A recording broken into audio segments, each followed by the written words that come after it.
राजेश कचहरी से शाम को वापस आया और अपने पुश्तैनी मकान में चला गया, जो शहर से 4 किलोमीटर दूरी पर था। जब यह मकान बना तब वहाँ कोई बस्ती नहीं थी, पर आजकल तो वहाँ अच्छी खासी कॉलोनी बस गई थी।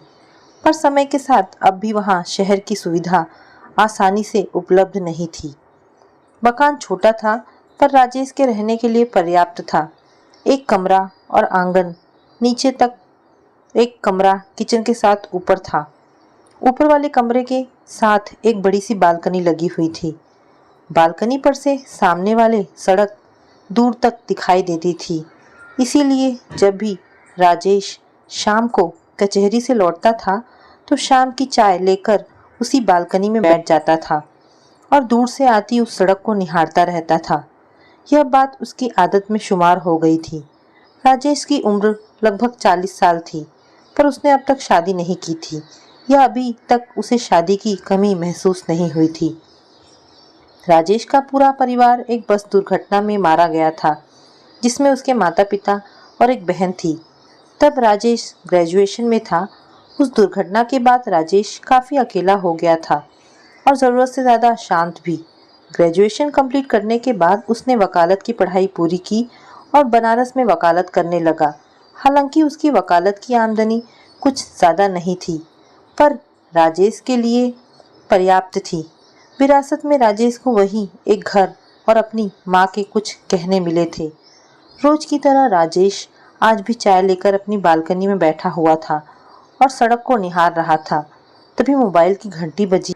राजेश ने अपना मोबाइल उठाया और बोला, हाँ सुमित, कैसे याद किया भाई? सुमित ने कहा, यार दोस्त, आज मेरे बेटे का जन्मदिन है। मैंने अपने घर पर एक छोटी सी पार्टी रखी है। तुम आज आमंत्रित हो। रात का खाना घर से बाहर जाना। हालांकि राजेश का बहुत मन तो नहीं था, पर फिर भी उसने अनमने मन से हाँ बोल दिया। उसके बाद वो फिर बालकनी में बैठ गया और सामने वाली सड़क को देखने लगा। तन्हाई उसके घर में ज़्यादा थी या उसके दिल में, ये कहना मुश्किल था। कुछ देर बालकनी में बैठने के बाद राजेश घर के अंदर चला गया। थोड़ी देर बाद तैयार होकर अपनी बाइक पर सुमित के घर की ओर चल दिया। सुमित के घर उसी के साथ वकालत करने वाले लोगों का जमावड़ा लगा हुआ था। रात के करीब 10 बजे वह सुमित के घर से लौटा। उसकी बाइक सड़क पर तेजी से दौड़ी जा रही थी। ठंड की वजह से सड़क पर आदमियों की संख्या काफी कम हो गई थी। अचानक राजेश क्या देखता है कि उसके बाइक के सामने एक लड़की आ गई। ब्रेक लगाते लगाते लड़की को ठोकर लग गई और लड़की सड़क पर गिर पड़ी। राजेश ने तुरंत बाइक रोकी और लड़की के पास गया। लड़की के पैर में मामूली चोट आई थी। उसने लड़की को पकड़कर उठाया और बोला, मैडम, आपका ध्यान कहाँ था? मैं लगातार हॉर्न दिया जा रहा हूँ और आप उसे सुन ही नहीं रही हैं। लड़की ने कहा, मुझे माफ़ कर दीजिए, मेरा ध्यान कहीं और था। राजेश ने कहा, चलिए आपको डॉक्टर के पास ले चलते हैं। उस लड़की ने कहा, नहीं, शायद इसकी ज़रूरत नहीं। राजेश ने कहा, ज़रूरत है, यह ठंड की चोट है, अभी मालूम नहीं पड़ रही, रात में आपको दिक्कत हो सकती है, बिना वजह आपके घर वाले परेशान होंगे। उस लड़की ने तपाक से उत्तर दिया, मेरे घर वाले नहीं हैं। राजेश ने कहा, तब तो आपको ज़रूर मेरे साथ चलना चाहिए डॉक्टर के पास। इसके बाद राजेश के आग्रह पर लड़की राजेश के साथ डॉक्टर के पास चलने के लिए राजी हो गई। डॉक्टर ने उसकी मामूली मरहम पट्टी करके उसे छोड़ दिया। डॉक्टर के क्लिनिक से निकलकर राजेश ने लड़की से पूछा, आपको कहाँ छोड़ दूँ? लड़की ने कहा, मैं हॉस्टल में रहती हूँ, पर वह यहाँ से बहुत दूर है। मैं पास के ही पब्लिक स्कूल में पढ़ाती हूँ। आज बच्चों का वार्षिक उत्सव था, इसीलिए मुझे लौटने में काफ़ी देर हो गई। अब पता नहीं हॉस्टल तक मुझे कोई सवारी मिलेगी कि नहीं। राजेश ने कहा, एक बात कहूँ, आप बुरा तो नहीं मानेंगी? लड़की ने कहा, नहीं, बोलिए। राजेश ने कहा, मेरा घर पास में ही है और मेरे घर में मेरे अलावा कोई नहीं रहता है। आप चाहे तो आज की रात आप मेरे घर पर गुजार सकती हैं। वैसे भी डॉक्टर ने आपको आज की रात एहतियात बरतने को कहा है। लड़की सोचने लगी। राजेश ने कहा, देखिए, रात काफ़ी हो चुकी है, ठंड बढ़ती जा रही है और रास्ता सुनसान होता जा रहा है और आप कह चुकी हैं कि आपका हॉस्टल यहाँ से काफ़ी दूर है। अब आप चुपचाप बेहिचक मेरे घर चलिए। मैं पेशे से एक वकील हूँ। आप मेरा विश्वास करिए, आपको तनिक भी डरने की जरूरत नहीं है। लड़की ने एक बार सड़क पर निगाह दौड़ाई जो लगभग सुनसान हो चुकी थी और इसके बाद हामी भर दिया। राजेश ने लड़की से कहा कि आप बाइक के पीछे बैठ जाइए। इसके बाद राजेश ने बाइक स्टार्ट की और अपने घर की ओर दौड़ा दिया। रास्ते में राजेश ने लड़की से पूछा, अगर आपको कोई कष्ट ना हो तो क्या आप अपना नाम बताना पसंद करेंगी? लड़की ने कहा, रश्मि, और मेरा नाम राजेश है। इसके बाद पूरे रास्ते दोनों के बीच कोई बातचीत नहीं हुई। घर पहुंचकर राजेश ने रश्मि से कहा, आप नीचे के कमरे में आराम से लेट जाओ, मेरे सोने का कमरा ऊपर है। अगर आपको रात में किसी भी चीज़ की ज़रूरत हो तो बेहिचक मुझे पुकार लीजिएगा। इसके बाद शुभ रात्रि कहकर राजेश ऊपर चला गया। राजेश कमरे में आकर अपना नाइट सूट पहना और कुर्सी लेकर बालकनी में बैठ गया और उसी सुनसान रास्ते को निहारने लगा। थोड़ी देर बाद रश्मि ने पीछे से आवाज़ दी, सुनिए। राजेश झटके से पीछे मुड़ा और बोला, क्या बात है, कुछ चाहिए? रश्मि ने कहा, मुझे अकेले कमरे में डर लग रहा है। अगर आपको कोई ऐतराज ना हो तो मैं आपके कमरे में ज़मीन पर सो जाऊंगी। बात दरअसल यह है कि हॉस्टल में भी मैं कभी अकेले नहीं सोती हूँ।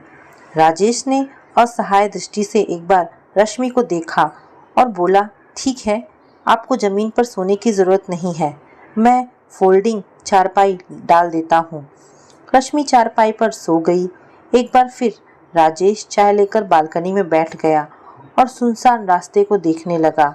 काफ़ी देर बाद राजेश बालकनी से उठकर कमरे में आया, इस उम्मीद से कि अब तक रश्मि सो चुकी होगी, पर क्या देखता है कि रश्मि जाग रही है और अपलक छत को देख रही है। राजेश ने कहा, क्या तुम्हें नींद नहीं आ रही? कहीं मुझसे डर तो नहीं लग रहा? रश्मि ने कहा, नहीं, आपने मेरी इतनी सहायता की है तो आपसे डर कैसा, और इतने दिनों में मैं आदमी पहचानना सीख गई हूँ। रश्मि ने राजेश से पूछा, क्या बात है, आप घर में अकेले क्यों रहते हैं? कहाँ है आपका परिवार? राजेश ने कहा, हाँ, मैं घर में अकेले ही रहता हूँ। एक एक्सीडेंट में मेरे सारे परिवार की मृत्यु हो गई थी, तब से मुझे अकेले रहने की आदत हो गई है। रश्मि ने पूछा, लेकिन आपने अभी तक शादी क्यों नहीं की? राजेश ने कहा, मेरा सब कुछ एकाएक समाप्त हो गया था, शायद इसीलिए अब मुझ में कुछ भी खोने की हिम्मत नहीं है। राजेश ने कहा, और तुम अपने बारे में कुछ बताओ। रश्मि ने कहा, आपको अपनों का साथ कुछ समय तक मिला भी है, मुझे तो अभी तक कोई अपना मिला ही नहीं। मैं बचपन से अनाथ हूँ। कक्षा 1 से लेकर ग्रेजुएशन तक मैं अनाथालय में रही हूँ। कुछ दिन पहले जब मुझे पब्लिक स्कूल में टीचर की नौकरी मिली तो मैंने अनाथालय छोड़कर गर्ल्स हॉस्टल में रहने आ गई और अभी मेरा स्थायी पता गर्ल्स हॉस्टल ही है। मैंने तो कभी महसूस ही नहीं किया अपनों का प्यार। आपके पास सब कुछ था जो आपसे छिन गया और मेरे पास कभी खोने के लिए कुछ था ही नहीं। बस आप में और मुझ में इतना ही अंतर है। आपने आज इतनी हमदर्दी दिखाई तो मैंने अपना दुख आपसे कह दिया, अन्यथा मैंने कभी किसी से अपने मन की बात नहीं की। राजेश ने कहा, चलो अच्छा ही है, अनजाने में ही सही तुम्हारा मन थोड़ा हल्का हुआ। चलो अब सो जाते हैं, रात काफ़ी हो गई है। इसके बाद राजेश ने कमरे की लाइट बंद कर दी और पलंग पर आकर लेट गया, पर आज उसे नींद नहीं आ रही थी। रश्मि की बातों ने शायद उसके प्रति हमदर्दी पैदा कर दी थी। कुछ समय के लिए ही सही राजेश अपनी परेशानी भूलकर रश्मि के बारे में सोच रहा था। सुबह के अलार्म के साथ राजेश और रश्मि दोनों की ही नींद टूटी। राजेश ने रश्मि के लिए चाय बनाई। चाय पीने के बाद राजेश रश्मि को ऑटो तक छोड़ने आया। ऑटो में चढ़ने से पहले राजेश ने रश्मि से कहा, रश्मि, अगर तुम्हें कोई ऐतराज ना हो तो क्या तुम अपना मोबाइल नंबर दे सकती हो? रश्मि मुस्कुराई और बोली, क्यों नहीं। इसके बाद ऑटो चल पड़ा।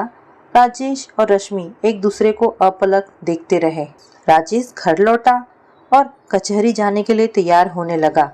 कचहरी से लौटने के बाद वह चाय लेकर बालकनी में बैठ गया, पर आज उसका ध्यान सड़क पर ना होकर रश्मि की तरफ था। आज पूरे दिन कचहरी में भी उसका ध्यान रश्मि की ही तरफ था। पता नहीं क्यों उसे रश्मि के प्रति एक आकर्षण सा महसूस हो रहा था। एक नज़र उसने अपने मोबाइल में रश्मि के नंबर पर नज़र डाली और रश्मि का डायल नंबर कर दिया, पर उसने तुरंत ही काट दिया। इसके बाद वह शाम को बाहर घूमने के लिए निकल पड़ा। बाहर खाना खाने के बाद राजेश घर लौटा, पर न जाने क्यों रश्मि का ख्याल उसके जहन से उतर ही नहीं रहा था और उसने रश्मि का नंबर डायल कर दिया। रश्मि ने फ़ोन उठाया। राजेश बोला, रश्मि, अब तुम्हारा पैर कैसा है? रश्मि ने कहा, बेहतर है। रश्मि ने कहा, आप कैसे हैं? आज आपका दिन कैसा बीता? राजेश ने कहा, ठीक हूँ। आपने खाना खा लिया? राजेश ने कहा, हाँ, खाना बाहर से खा करके आया था। और तुमने खाना खा लिया? रश्मि ने कहा, मैं खाना थोड़ा लेट खाती हूँ। इसके बाद फ़ोन पर एक शांति छा गई। कुछ देर बाद रश्मि ने कहा, अच्छा फ़ोन रखती हूँ, गुड नाइट। बातचीत के बाद राजेश की बेचैनी और बढ़ गई। वह कभी बालकनी में टहलता, कभी कमरे में टहलता, पर उसे बेचैनी सी महसूस हो रही थी। नींद उसकी आंखों से कोसों दूर थी। आंख बंद करते ही उसे रश्मि का चेहरा ध्यान में आ जाता था। इसी कश्मकश में उसे कब नींद आ गई इसका पता ही नहीं चला। अचानक राजेश की नींद मोबाइल की रिंग से टूटी। देखा तो 2 बज रहे थे। मोबाइल पर नज़र डाली तो देखा कि रश्मि का नंबर फ्लैश हो रहा था। राजेश ने आंख मलते हुए रश्मि का फ़ोन उठाया और बोला, रश्मि, तुम इस वक्त फ़ोन कर रही हो? तबीयत ठीक तो है? रश्मि बोली, राजेश, तबीयत तो बिल्कुल ठीक है, मुझे नींद नहीं आ रही है। राजेश ने पूछा, क्यों? रश्मि ने कहा, पता नहीं। राजेश ने मजाक में कहा, कहीं मेरी याद तो नहीं आ रही? रश्मि ने कहा, यही बात है। राजेश ने कहा, और मेरी याद क्यों आ रही है? रश्मि ने फिर जवाब दिया, पता नहीं। राजेश ने कहा, कहीं ऐसा तो नहीं कि कल की घटना के बाद से तुम मुझे पसंद करने लगी हो? हाँ, तुम्हें पसंद करने लगी हूँ, पर अब यह मत पूछना क्यों। सारी बात पूछी नहीं जाती, कुछ बातें समझी भी जाती हैं। राजेश ने कहा, रश्मि, ऐसा करते हैं कि कल तुम स्कूल बंद होने के बाद मेरे घर चली आना। बाकी बातें हम कल ही करेंगे, और हाँ, तुम्हें कोई ऐतराज़ ना हो तो। रश्मि ने कहा, मेरा बस चलता तो मैं अभी चली आती। राजेश ने हंसते हुए कहा, अभी आने की ज़रूरत नहीं, तुम चुपचाप सो जाओ, शुभ रात्रि। दूसरे दिन शाम को रश्मि राजेश के घर आई। रश्मि और राजेश बालकनी में बैठे एक दूसरे को देखते रहे। राजेश बोला, अब बताओ, मुझे क्यों पसंद करने लगी हो? रश्मि ने पूछा, राजेश, क्या आप भी हमें पसंद करने लगे हैं? राजेश ने कहा, तुम्हें पता है, तुम्हारे इंतज़ार में मैं 1 घंटे से सड़क निहार रहा हूँ। रश्मि ने राजेश का हाथ पकड़ा और वह बोली, राजेश, पिछली रात जो तुमने मेरे साथ हमदर्दी दिखाई वह मुझे आज तक किसी से नहीं मिली। तुम में कुछ तो बात है जो मैं तुम में अपने दिल की बात कह रही हूँ। राजेश, मेरी ज़िंदगी में ठहराव ला दो। मैं लक्ष्यहीन होकर आगे नहीं बढ़ना चाहती। मैं तुम्हारी हमसफ़र बनना चाहती हूँ। राजेश ने कहा, रश्मि, तुम नहीं जानती हो तुम मुझे कितनी बड़ी खुशी देने जा रही हो। मैं तुमको अपना जीवन साथी बनाने के लिए तैयार हूँ। हम कल ही कोर्ट में शादी कर लेंगे। राजेश ने रश्मि का हाथ अपने हाथ में ले लिया और रश्मि की आंखों में आंसू बहने लगे। राजेश ने कहा, लेकिन मेरे में एक कमी है। रश्मि ने कहा, मैं कुछ नहीं सुनना चाहती। अरे सुनो तो सही, मेरे और तुम्हारी उम्र में काफ़ी फासला है। कहाँ मैं 40 साल का और कहाँ तुम 25 साल की। रश्मि ने कहा, प्यार का उम्र के फासले से क्या मतलब? इतनी हमदर्दी तो आज तक मेरे उम्र वालों ने भी कभी नहीं दिखाई। रश्मि ने राजेश से कहा, मैं ग्रेजुएशन के बाद भी पढ़ना चाहती हूँ। राजेश ने कहा, जैसी तुम्हारी मर्जी। दूसरे दिन राजेश और रश्मि ने शादी कर ली और उनका वैवाहिक जीवन चल पड़ा। धीरे धीरे 3 साल बीत गए। इधर रश्मि ने अपनी पढ़ाई कंप्लीट कर ली और एक लड़के की माँ बन गई। बच्चे का नाम उन्होंने प्यार से रखा अंश। अंश के आने से घर में बाहर आ गई। राजेश का पारिवारिक जीवन समय के साथ और अच्छा होता चला गया।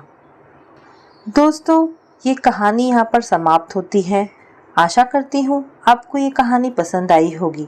अगर आपको कहानी पसंद आई है तो प्लीज़ इसे लाइक एंड शेयर करें। धन्यवाद दोस्तों।